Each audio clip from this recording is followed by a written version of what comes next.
Hello dear students, आप सभी का फिर से वेलकम इस क्लास में। आज हम स्टार्ट कर रहे हैं एक्सरसाइज 8.3। तो देखिए, ये जो एक्सरसाइज है इसमें trigonometric ratio of some important angles जो है आपको यूज करना पड़ेगा, और वो यूज करने के लिए आपको एक टेबल याद करना पड़ेगा। ये जो है एक ट्रिग्नोमेट्रिक टेबल है जिसमें कुछ स्पेसिफिक एंगल्स की ट्रिग्नोमेट्रिक रेशियोज वैल्यूज दी हुई है।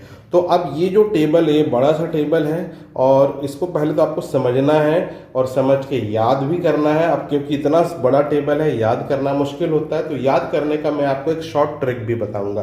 तो पहले आप समझिए कि ये जो टेबल है इसका मतलब क्या है। देखिए, यहाँ पे ये दिया हुआ है sine theta, cos theta, tan theta, cot theta, sec theta, cosec theta. तो ये ट्रिग्नोमेट्रिक रेशियोज हैं, और ये थीटा का मतलब है एंगल। अब आपको एंगल पता है, प्रोटेक्टर में आपने देखा होगा 0 डिग्री से हम 180 डिग्री मेजर कर सकते हैं, और पूरा एक सर्कल यानी 360 डिग्री टोटल एंगल होते हैं एक पूरे कंप्लीट सर्कल में। तो उन एंगल्स में कुछ स्पेसिफिक एंगल होते हैं, जैसे एक होता है 0 डिग्री, दूसरा होता है 30 डिग्री, फिर 45 डिग्री, 60 डिग्री और 90 डिग्री। तो ये कुछ स्पेसिफिक एंगल्स की जो ये ट्रिग्नोमेट्रिक रेशियोज की फिक्स्ड रेशियो होते हैं या फिक्स्ड वैल्यूज होती है, वो हमें यहाँ पे लिखना है। अब आप कैसे लिखेंगे, देखिए, अगर ये लिखा है साइन थीटा, और अगर थीटा की जगह मैं रख दूं 0, यानी थीटा एंगल है यानी 0 डिग्री, इसकी कुछ वैल्यू होगी। वैसे ही यहाँ पे 30 डिग्री है और फर्स्ट वाले लाइन में साइन थीटा है, इसका ये मतलब हुआ साइन 30 डिग्री, इसका कुछ वैल्यू होगा, वो यहाँ पे आएगा। ठीक है, तो अभी हम लिखेंगे लाइन से, मैं बताऊंगा। अब इसको आगे बढ़ने से पहले कुछ और कॉन्सेप्ट आपको क्लियर कर लेना चाहिए। देखिए, यहाँ पे कुछ कॉन्सेप्ट हम यूज करेंगे। जैसे अगर कोई नंबर है, सपोज 2 को यदि मैं 0 से डिवाइड करता हूं, किसी भी नंबर को 2 को 0 से डिवाइड करता हूं, तो ये नंबर कहलाएगा नॉट डिफाइंड। याद रखिए, नॉट डिफाइंड। इसका मतलब क्या है, 2 को हम 0 से डिवाइड नहीं कर सकते। 0 से डिवाइड करेंगे तो वो नंबर जो है वो डिफाइंड नहीं है, और उसको इन्फिनिटी भी बोला जाता है। लेकिन यहाँ पे हम नॉट डिफाइंड लिखेंगे, और नॉट डिफाइंड को शॉर्ट में n.d इस तरीके से हम लिखेंगे, जो यहाँ पे इस टेबल में यूज होने वाला है। 2 की जगह कोई और भी नंबर हो सकता है। अगर मैं 1/0 भी लिखूंगा तो भी ये नंबर कहलाएगा नॉट डिफाइंड। तो किसी भी नंबर को 0 से डिवाइड करेंगे वो बनेगा नॉट डिफाइंड।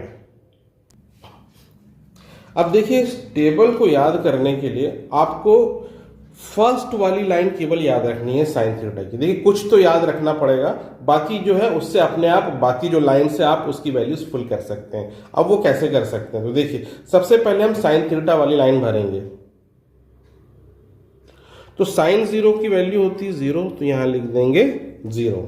साइन 30 डिग्री की वैल्यू होती हाफ, यानी 1/2। ठीक है, साइन 45 की वैल्यू होती है 1/√2। इस तरीके से आप लिख लेंगे। साइन 60 की वैल्यू होती है √3/2, और साइन 90 की वैल्यू होती है 1। तो ये आपकी फर्स्ट लाइन है। तो ये वाली जो फर्स्ट लाइन है इसको बस आपको याद रखना है। ठीक है, अब ये फर्स्ट लाइन भर गई है। अब इस फर्स्ट लाइन से अपने आप आपकी सेकंड लाइन बन जाएगी। सेकंड लाइन में क्या करना है, जो फर्स्ट लाइन आपने लिखा साइन थीटा के, इसको उल्टे ऑर्डर में लिख लेना है। यानी यहां पहले 0 आया था, लास्ट में 1 आया था, अब यहां पे पहले 1 आएगा।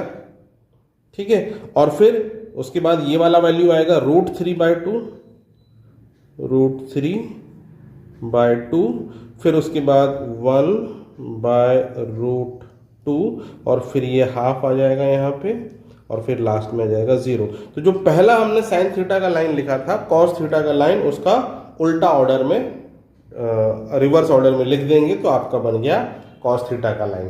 ठीक है, तो इसका क्या मतलब हुआ, साइन 0 डिग्री की वैल्यू 0 होती है, साइन 30 डिग्री की वैल्यू 1/2 होती है, बट कॉस 0 डिग्री की वैल्यू 1 होती है, और कॉस 30 डिग्री की वैल्यू √3/2 होती है। तो इसका ये मतलब होता है। ठीक है, अब हम 10 वाली लाइन करेंगे। अब 10 वाली लाइन लिखने के लिए कैसे करेंगे, कैसे इसके वैल्यू निकालेंगे, देखिए, जो हमने साइन थीटा वाली लाइन में लिखा है नंबर, और जो कॉस थीटा में लिखा है, इसको हम डिवाइड करेंगे। क्योंकि आपको पता है tan का फॉर्मूला क्या होता है, आपने फर्स्ट एक्सरसाइज में किया था, tan theta is equal to होता है sine theta upon cos theta. ठीक है, तो इसका मतलब है साइन और कॉस की वैल्यू को डिवाइड करने से tan थीटा मिलता है। तो वही कॉन्सेप्ट यहाँ हम लगाएंगे, sine by tan, sine by cos को डिवाइड करेंगे। तो यहाँ फर्स्ट में क्या आएगा, पहले कॉलम में 0/1, 0/1 होता है 0, तो यहाँ पे भी हम लिखेंगे 0। आपको बस डिवाइड करते जाना है। देखो 1/2 और √3/2 इन दोनों को डिवाइड करेंगे तो 2 से 2 तो कट जाएगा, क्या बचेगा, ऊपर 1 बचेगा, नीचे बचेगा √3। तो इसको हम क्या लिखेंगे, 1/√3। इस तरीके से आपको लिखना है। अगला देखो, ये दोनों सेम है, 45 में 1/√2 1/√2, तो दोनों सेम वैल्यू कटेगी तो 1 बचेगा, यहाँ लिखना है आपको 1। ठीक है, अगले में आएंगे यहाँ पे √3/2 एंड 1/2, इसका 2 कट जाएगा तो ऊपर बचेगा √3 और नीचे बचेगा 2, तो इसकी वैल्यू हुई, सॉरी ऊपर बचेगा √3 और नीचे 1 बचेगा, 2 तो कट जाएगा ना, तो केवल हम लिखेंगे √3। √3/1 है तो 1 को लिखने की जरूरत नहीं है। अब यहाँ देखिए, यहाँ पे आपको ध्यान देना है, 1/0 करेंगे तो यहाँ पे 0 से डिवाइड कर रहे हैं 1 को, तो जब भी 0 से कोई नंबर डिवाइड होगा तो मैंने अभी बताया था वो क्या बन जाएगा, नॉट डिफाइंड। इसको हम लिखेंगे ND। ठीक है, समझ में आया। अब चलिए 2 लाइन हो गई, 3 लाइन हो गई हमारी। चौथी लाइन कॉट थीटा वाली लाइन, ये बहुत ही आसान है। कॉट थीटा वाली लाइन को जो tan थीटा में वैल्यू लिखी है उसको रिवर्स ऑर्डर में लिख देना है। तो tan थीटा में सबसे लास्ट में था नॉट डिफाइंड, कॉट थीटा में सबसे पहले आ जाएगा नॉट डिफाइंड, फिर उसके बाद ये आएगा √3, फिर 1 तो 1 ही रहेगा बीच में, फिर ये आएगा 1/√3 और लास्ट में ये वाला 0 आ जाएगा। इस तरीके से जो है आपको लिख लेना है। अब आते हैं हम सेक थीटा वाली लाइन। सेक थीटा में हम क्या करेंगे, कॉस का रेसिप्रोकल ले लेंगे। देखिए आपको ये फॉर्मूला पता होगा, sec theta is equal to 1/cos theta होता है, तो यानी कॉस का रेसिप्रोकल होता है सेक थीटा। तो इसका क्या मतलब हुआ, ये कॉस की पहली वैल्यू है 1, ठीक है, 1 के डिनोमिनेटर में 1 ही होगा, और उसको उल्टा करेंगे तो भी वो 1/1 बनेगा, तो पहला वैल्यू तो 1 ही रहेगा इसका। ठीक है, फिर यहाँ √3/2 है तो इसका उल्टा कर देना, 2/√3 यहाँ पे आएगा। रेसिप्रोकल में न्यूमरेटर डिनोमिनेटर चेंज हो जाता है, तो √3/2 का बन जाएगा 2/√3। ठीक है, अब यहाँ पे 1/√2 तो इसका उल्टा हो जाएगा √2/1, तो हम लिखेंगे केवल √2। फिर ये है 1/2, 1/2 का उल्टा 2/1, तो इसलिए यहाँ लिखेंगे 2। और ये 0 है, देखो यहाँ पे केवल अगर 0 लिखा है इसका मतलब इसके नीचे 1 भी है। कोई भी नंबर 0 है उसके डिनोमिनेटर में हम एक नंबर लगाते हैं, कोई भी नंबर के नीचे 1 हम लगाते हैं। ठीक है, तो वही हम करेंगे। तो जब मैं इसका रेसिप्रोकल लूंगा, 1 को ऊपर कर दूंगा और 0 को नीचे कर दूंगा, तो ये क्या बन जाएगा, नॉट डिफाइंड बन जाएगा। यानी 0 का रेसिप्रोकल यहाँ बन जाएगा नॉट डिफाइंड। ठीक है, अब बच गई है लास्ट वाली लाइन। तो लास्ट वाली लाइन बड़ी इजी है, आप इसको रिवर्स ऑर्डर में लिखना है। सेक थीटा वाली लाइन को रिवर्स ऑर्डर में लिख देंगे, तो पहले आ जाएगा यहाँ नॉट डिफाइंड, फिर ये 2 इधर, फिर √2 बीच में ही रहेगा, फिर ये इधर आ जाएगा 2/√3 और ये वाला नंबर लास्ट में आ जाएगा यानी 1। चलिए अब हम स्टार्ट करते हैं एक्सरसाइज। तो ये है फर्स्ट क्वेश्चन 8.3 का। इसमें क्या लिखा है, choose the correct option from the following. तो ये क्वेश्चन हमें दिया है 1 - tan 45 degree square plus 1 + tan square 45। तो ये दोनों का रेशियो हमें फाइंड करना है और 4 ऑप्शन दिए हैं, इनमें से कौन सा ऑप्शन सही है। तो हमें क्या करना है, सबसे पहले इसको सॉल्व करना है। तो इसको सॉल्व करने के लिए आपको क्या करना पड़ेगा, ट्रिग्नोमेट्रिक टेबल्स यूज करना पड़ेगा। तो जो मैंने पहले अभी सिखाया था वो आपको यूज करना है। अगर अभी याद नहीं है तो आप टेबल देख देख के वैल्यूज यूज पुट करो और धीरे धीरे उसको कोशिश करो याद करने की। ठीक है, अगर याद रहेगा तो क्वेश्चन जल्दी बनेगा आपसे। तो चलिए इसको हम करते हैं, सीधे ये क्वेश्चन सॉल्व करेंगे। तो 1 - tan 45 डिग्री की वैल्यू होती है 1, तो हम यहाँ लिखेंगे 1 का स्क्वायर, डिनोमिनेटर में 1 प्लस फिर 1 का स्क्वायर। तो ये क्या बन जाएगा, 1 का स्क्वायर तो 1 ही होता है, तो 1 - 1, फिर नीचे 1 + 1, ऊपर 1 - 1 हो गया 0, नीचे 1 + 1 2 हो गया, और 0/2 तो 0 ही होगा। तो इसका आंसर है C, जो कि इसका वैल्यू है जिसमें 0। चलिए अब इसका हम सेकंड पार्ट करते हैं। इसमें क्या लिखा है, 2 1030 अपॉन 1 माइनस 10 स्क्वायर 30। इसकी वैल्यू हमें सॉल्व करके बताना कि कौन सा इसमें से सही आंसर है। तो हम सॉल्व करेंगे पहले। तो देखिए 1030 की वैल्यू होती है 1/√2, तो यहाँ लिखेंगे मल्टीप्लाई में √3 होता है 1/√3, ठीक है, whole divided by 1 minus 1 upon √3, और यहाँ पे क्योंकि 10 स्क्वायर है तो ये √3 का हो जाएगा स्क्वायर। अब देखिए यहाँ पे तो कुछ नहीं कटेगा, तो ये रहेगा 2 अपॉन √3।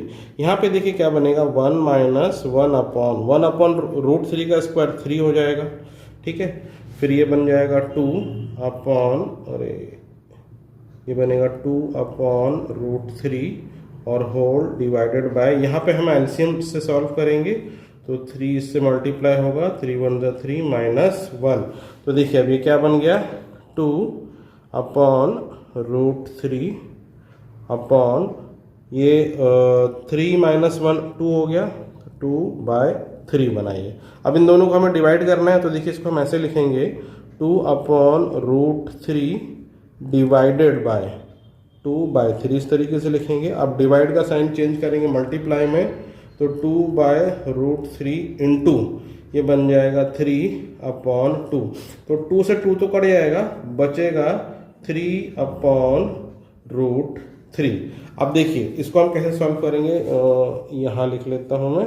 देखिए जो 3 है, 3 को हम लिख सकते हैं √3 इंटू √3, और डिनोमिनेटर में है √3, ठीक है।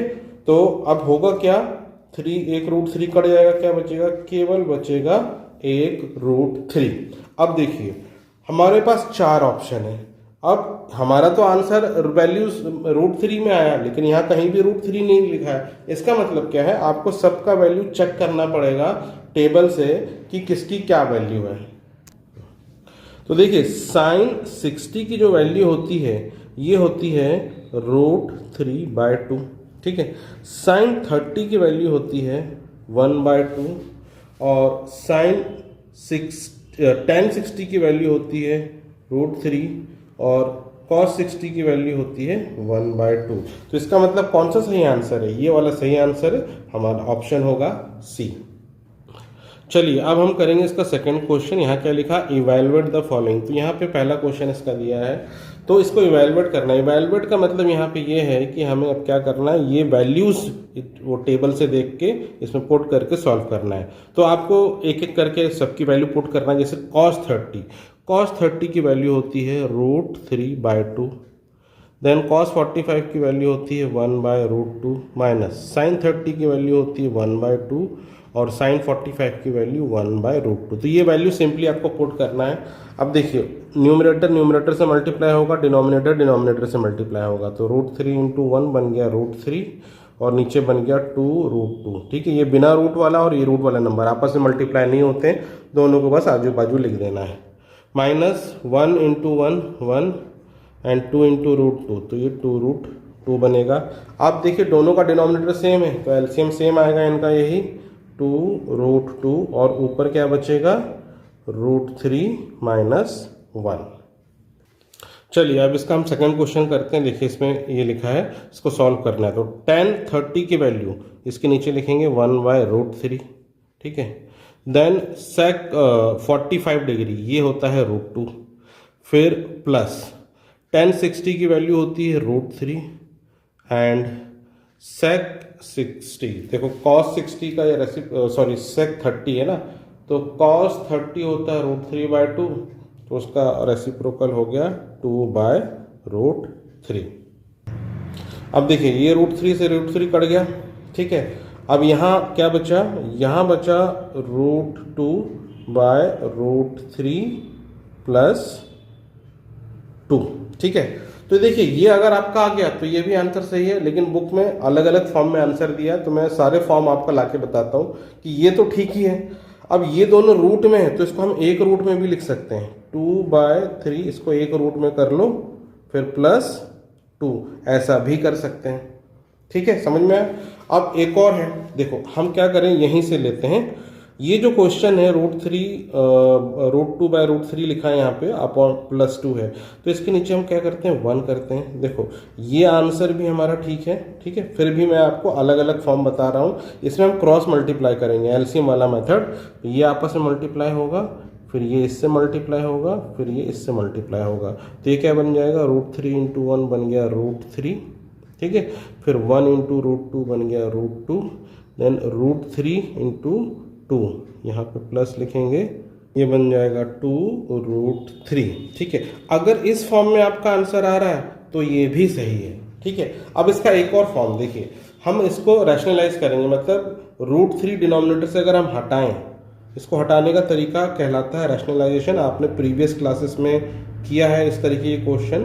तो देखिए ये √3 है, इसको हटाने के लिए हम क्या करेंगे, नीचे √3 से मल्टीप्लाई करेंगे और यहाँ भी √3 से पूरे ब्रैकेट में मल्टीप्लाई करेंगे, ठीक है। तो √3 मल्टीप्लाई होगा √2 से, तो ये क्या बन जाएगा √6 बन जाएगा। फिर 2 × √3 × √3, √3 दो बार होगा तो रूट हट जाएगा, केवल 3 बचेगा और 2 3 जा 6 बन जाएगा। ये यहाँ लिखा 6 हमने। डिनोमिनेटर में भी √3 दो बार मल्टीप्लाई होगा तो ये बन जाएगा 3। तो अगर आपका इस फॉर्म में आंसर आ रहा है तो ये भी सही है। तो देखिए इसके ये फॉर्म, ये फॉर्म, ये फॉर्म, सबका मतलब सेम है। कोई भी एक फॉर्म में आपका आंसर आ गया तो आपका आंसर सही है। चलिए अब अगला करते हैं। यहाँ देखिए ये लिखा है कोसेक 30। कोसेक 30 की वैल्यू होती है 2, फिर प्लस कॉट 45 लिखा है, कॉट 45 की वैल्यू 1 होती है, 2 + 1 होता है 3, ये इसका आंसर। चलिए अब हम अगला करते हैं। नेक्स्ट में देखिए लिखा है कॉट 60। तो कॉट 60 की वैल्यू होती है 1/√3 होल डिवाइडेड बाय, सेक 30 की वैल्यू होती है 2/√3 माइनस tan 45 की वैल्यू होती है 1। अब इसको सिंप्लीफाई करेंगे। न्यूमरेटर में तो कोई चेंज नहीं होगा, यहाँ डिनोमिनेटर में हम क्या करेंगे, एलसीएम लेके क्रॉस मल्टीप्लाई करेंगे। तो ये बन जाएगा 1/√3, ये तो न्यूमरेटर है। डिनोमिनेटर में बनेगा √3 एलसीएम, फिर ये क्रॉस मल्टीप्लाई होगा, 2 1 = 2 और ये इससे मल्टीप्लाई होगा -√3, ठीक है। अब देखिए ये डिनोमिनेटर वाला √3 और ये डिनोमिनेटर वाला √3, ये दोनों का कैंसिल होगा, फाइनली बचेगा 1/2 - √3।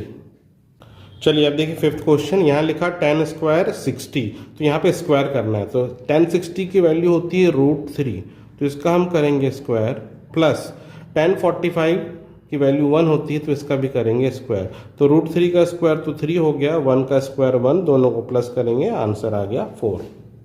चलिए अब नेक्स्ट करते हैं। देखिए यहाँ पे लिखा है cos 30 डिग्री। तो cos 30 डिग्री की वैल्यू होती है √3/2 प्लस sin 60 डिग्री, इसकी भी वैल्यू होती है √3/2, ठीक है। अब whole divided by 1 plus cos 60 की वैल्यू होती है 1/2 और प्लस sin 30 की वैल्यू भी होती है 1/2। अब इसे हमें सॉल्व करना है। तो यहाँ पे देखें न्यूमरेटर में 2 डिनोमिनेटर कॉमन है तो एलसीएम 2 हो जाएगा और ऊपर हम √3 को प्लस कर देंगे, √3 होल डिवाइडेड बाय, देखिए ये 1 है प्लस ये क्या हाफ और ये हाफ, दो हाफ को जोड़ने से 1 बनता है, तो डायरेक्टली हम करेंगे हाफ प्लस हाफ 1, ऐसे कर लेंगे, ठीक है। अब देखिए यहाँ पे √3 और √3 प्लस हो जाएगा तो ये बन जाएगा 2√3 डिवाइडेड बाय 2 और डिनोमिनेटर में बचेगा 1 + 1 2। देखिए ये 2 और ये 2 कट जाएगा तो क्या बचा √3/2।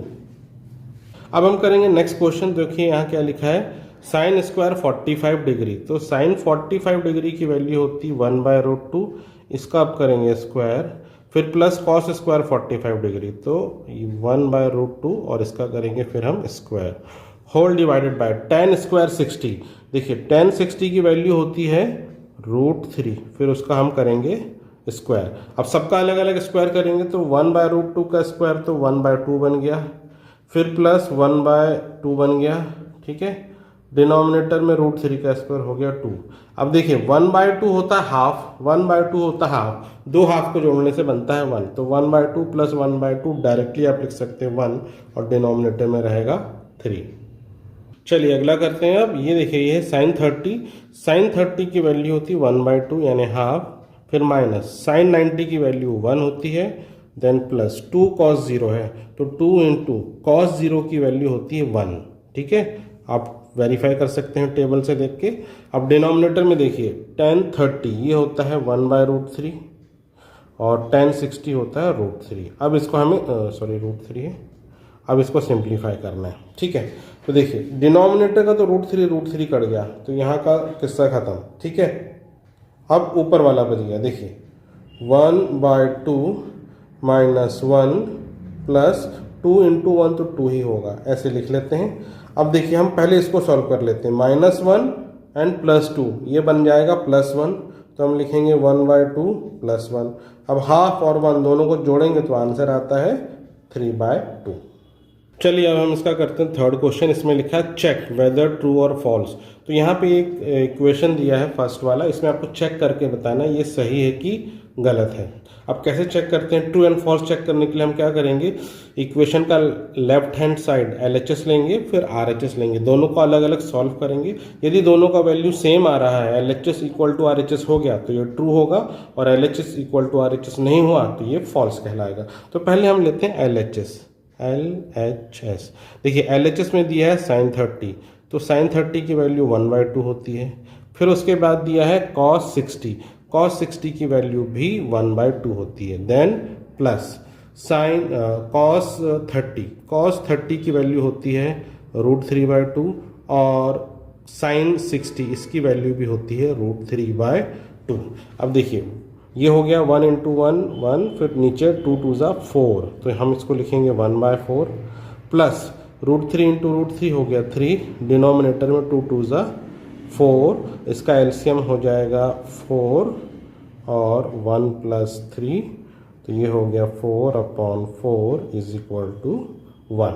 तो LHS की वैल्यू आ रही है 1। अब देखिए RHS हमको क्या दिया है, RHS राइट हैंड साइड ये दिया है 1090 डिग्री। अब 1090 की वैल्यू होती है 0 नहीं, ये होता है नॉट डिफाइंड। तो अब देखिए LHS और RHS इक्वल नहीं आ रहा है, LHS is not equal to RHS, इसका मतलब क्या है, ये है पहला वाला फॉल्स। चलिए नेक्स्ट क्वेश्चन करते हैं। यहाँ पे देखिए LHS में दिया है 1 - 2 sin² 30 और RHS है cos² 60। तो पहले हम LHS की वैल्यू निकालते हैं। तो LHS हो गया 1 - 2 sin30 की वैल्यू हाफ होती है 1/2, तो इसका हम कर लेंगे यहाँ पे स्क्वायर। फिर 1 - 2 इंटू 1/2 का स्क्वायर करेंगे तो 1/4 बनता है, फिर 2 और 4 कैंसिल हो जाएगा, 2 2 ज़ा 4 होता है, तो 1 - 1/2 बनेगा। 1 में से हाफ चले गया तो हाफ बचेगा यानी 1/2। तो LHS की वैल्यू आ रही है 1/2। अब हम चेक करेंगे RHS ये है cos² 60, तो cos 60 की वैल्यू जो होती है 1/2 होती है, और इसका हम करेंगे स्क्वायर, तो इसका स्क्वायर करने पे आंसर आता है 1/4। तो क्लियरली हमें दिख रहा है जो LHS है वो RHS के इक्वल नहीं है।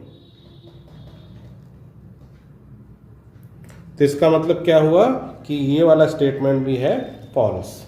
चलिए अब नेक्स्ट क्वेश्चन करते हैं। हम इसका पहले सॉल्व करते हैं LHS में दिया 2 इंटू cos² 45। अब cos 45 की वैल्यू 1/√2 होती है, तो इसका हम करेंगे स्क्वायर, फिर -1। ठीक है, फिर 2 1/√2 इसका स्क्वायर करेंगे तो ये 1/2 बन जाता है, फिर -1, फिर 2 से 2 कैंसिल हो गया तो 1 - 1 बचा, और 1 - 1 होता है 0। तो LHS आ रहा है हमारा 0। अब हम चेक करेंगे RHS। ठीक है, RHS में दिया है हमको cos 90, और देखिए cos 90 की जो वैल्यू होती है वो होता है 0। तो इसका मतलब क्या हुआ, यहाँ पे LHS is equal to RHS है, तो इसका मतलब ये स्टेटमेंट या ये इक्वेशन हमारा ट्रू है। चलिए नेक्स्ट क्वेश्चन में देखिए, यहाँ हम निकालते हैं LHS में दिया है sin² 45। तो sin 45 की वैल्यू तो 1/√2 होती है, इसका हमें करना है स्क्वायर, इसका स्क्वायर करेंगे तो 1/2 आता है आंसर। अब हम निकालेंगे इधर RHS में दिया है 1, फिर माइनस cos² 45। cos 45 की वैल्यू 1/√2 होती है, और इसका हम कर लेंगे स्क्वायर, तो 1 - 1/√2 का स्क्वायर करेंगे तो ये बन जाएगा 1/2 और 1 माइनस 1/2 करेंगे तो इसका आंसर यहाँ पे क्या हो रहा है LHS is equal to RHS, तो इसका मतलब है ये भी ट्रू है। चलिए अब अगला करते हैं। देखिए यहाँ दिया है साइन स्क्वायर 60, तो यहाँ साइन 60 की वैल्यू √3/2 होती है, तो इसका हम कर लेते हैं स्क्वायर। ठीक है, ये हमारा LHS है क्योंकि RHS बन दिया, उसको सॉल्व करने की ज़रूरत नहीं, केवल हम LHS ही सॉल्व कर रहे हैं। नाउ cos 60 की वैल्यू होती है 1/2, इसका हम कर लेते हैं स्क्वायर। और अब इसका स्क्वायर करेंगे तो √3 का स्क्वायर 3 और 2 का स्क्वायर हो गया 4 और ये 1/2 का स्क्वायर 1/4। अब देखिए 4 एलसीएम सेम हो गया, ऊपर 3 + 1 हो जाएगा, तो ये बन गया 4/4, ये कट जाएगा, फाइनल आंसर आया 1। तो इसको सॉल्व करने पे 1 आ रहा, RHS में भी हमारा 1 है, मतलब ये स्टेटमेंट भी है ट्रू।